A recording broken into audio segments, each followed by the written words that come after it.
اور راہ غیر کے ساتھ بھی اور ان کے ساتھ بھی جو تمہارے مالکانہ قبضے میں ہے۔ بلا شک اللہ تعالیٰ اسے شخص سے محبت نہیں رکھتے جو اپنے کو بڑا سمجھتا ہو، شکی کی باتیں کرتا ہو، جو کہ بخل کرتے ہو اور دوسرے لوگوں کو بھی بخل کی تعلیم کرتے ہو، اور وہ اس چیز کی بھی پوشیدہ رکھتے ہو جو اللہ تعالیٰ نے ان کو اپنے فضل سے دی ہے۔ اور ہم نے ایسے ناسپاسیوں کے لیے اہانت آمیز سزا تیار کر رکھی ہے۔ اور جو لوگ کہ اپنے مالوں کو لوگوں کے دکھانے کے لیے خرچہ کرتے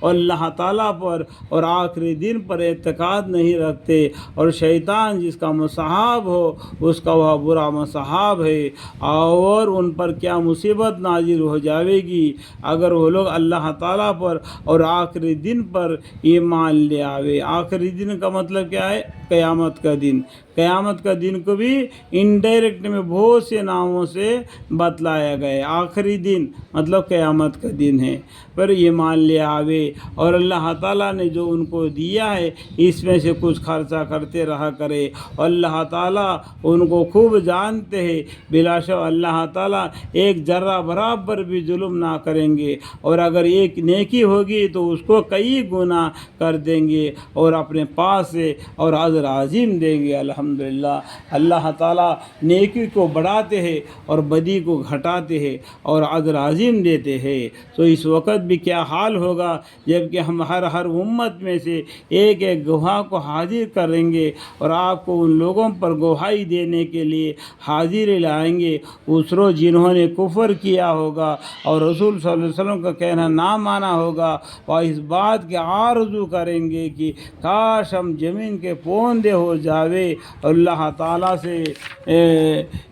کسی بات کا خفا نہ کر سکیں گے، کسی بات کا خفا نہ کر سکیں گے۔ ایمان والو، تم نماز کے پاس بھی ایسی حالت میں مت جاؤ کہ تم نشے میں ہو، یہاں تک کہ تم سمجھنے لگو کہ منہ سے کیا کہتے ہو، اور حالت جنابت میں بھی باستثنا تمہارے مسافر ہونے کی حالت کے یہاں تک کہ غسل کر لو، اور اگر تم بیمار ہو یا حالت سفر میں ہو یا تم میں سے کوئی شخص استنجے سے آیا ہو یا تم نے بیویوں سے قربت کی ہو، پھر تم کو پانی نہ ملے تو تم پاک زمین پر ہاتھ مار کر اس سے اس کے تیمم کر لیا کرو، یعنی اپنے چہروں اور ہاتھوں پر ہاتھ پھیر لیا کرو۔ بلا شک اللہ تعالیٰ بڑے معاف کرنے والے، بڑے بخشنے والے ہیں۔ کیا تو نے ان لوگوں کو نہیں دیکھا جن کو کتاب کا ایک بڑا حصہ ملا ہے؟ وہ لوگ گمراہی کو اختیار کر رہے ہیں اور یوں چاہتے ہیں کہ تم راہ سے بے راہ ہو جاوے، اور اللہ تعالیٰ تمہارے دشمنوں کو خوب جانتے ہیں، اور اللہ تعالیٰ کافی رفیق ہے اور اللہ تعالیٰ کافی حامی ہے۔ یہ لوگ جو یہودیوں میں سے ہے کلام کو اس کے موقع سے دوسرے طرف پھیر دیتے ہیں، یہودی اپنے کلام کو یعنی توریات کو وہ اپنی زبان سے اس کو پھیر دیتے ہیں، اور یہ اللہ کی بات کر کے جھوٹے بات کو بھی اللہ کی بات کر کے لوگوں کو بتلاتے ہیں، اور یہ کلمات کہتے ہیں کہ سمعنا وعصینا اور اسمع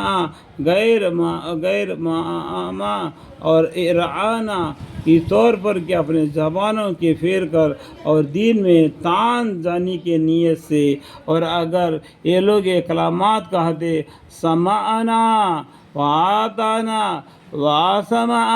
اور انذرنا، تو یہ بات ان کے لیے بہتر ہوتی اور موقع کی بات تھی، مگر ان کو خدا تعالیٰ نے ان کے کفر کے سبب اپنے رحمت سے دور پھینک دیا۔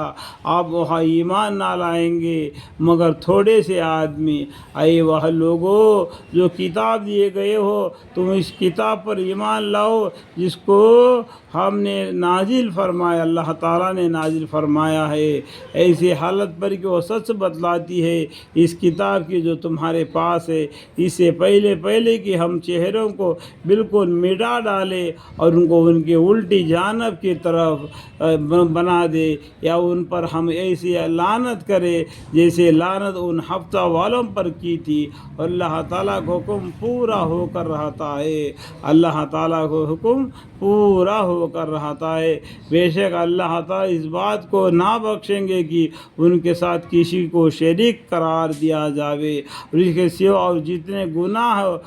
جس کے لیے منظور ہوگا وہ گناہ بخش دیں گے، اور جو اللہ تعالیٰ سے شریک ٹھہراتا ہے وہ بڑے جرم کا مرتکب ہوا۔ اللہ تعالیٰ شریک کو معاف نہیں کریں گے، اور جس کو معاف کرنا چاہتے اس کو معاف کریں گے، وہ اللہ کی مرضی ہے۔ تو اللہ تعالیٰ سے